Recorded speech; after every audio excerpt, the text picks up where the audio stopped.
Petrol भरायला आले चारचाकी गाडी थेट पेट्रोलचा पंपच घेऊन जात होती। पण पुढे जे घडलं ते धक्कादायक होतं। दरम्यान काय आहे नेमकं प्रकरण ते जाणून घेण्यापूर्वी चॅनलला सबस्क्राईब करायला विसरू नका। हा व्हायरल व्हिडिओ एका पेट्रोल पंपवरचा आहे।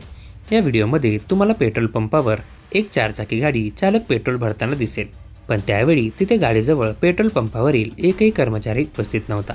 जेव्हा चालक ही गाडी पेट्रोल पंपावरून घेऊन जातो तेव्हा पेट्रोलचा पाईप गाडीमध्ये अडकलेला असतो आणि चारचाकी गाडी थेट पेट्रोल पंपच घेऊन पुढे जाताना दिसत आहे। हे पाहून तेथील कर्मचारी धावत येतात, पण तोपर्यंत पंप खाली पडलेला दिसून येतो। यानंतर पुढे व्हिडिओत तुम्हाला दिसेल की पेट्रोल पंपावरील काही कर्मचारी चालकाबरोबर बोलताना दिसत आहे। हा व्हिडिओ पाहून तुमच्या अंगावर काटा येईल। या व्हिडिओवर लिहिलंय की चूक कोणाची आहे, चालकाची की पेट्रोल पंपवरील कर्मचाऱ्यांची। यापूर्वी सुद्धा पेट्रोल पंपावरील अनेक घटनांचे सीसीटीव्ही फुटेज सोशल मीडियावर चांगलेच व्हायरल झाले आहेत।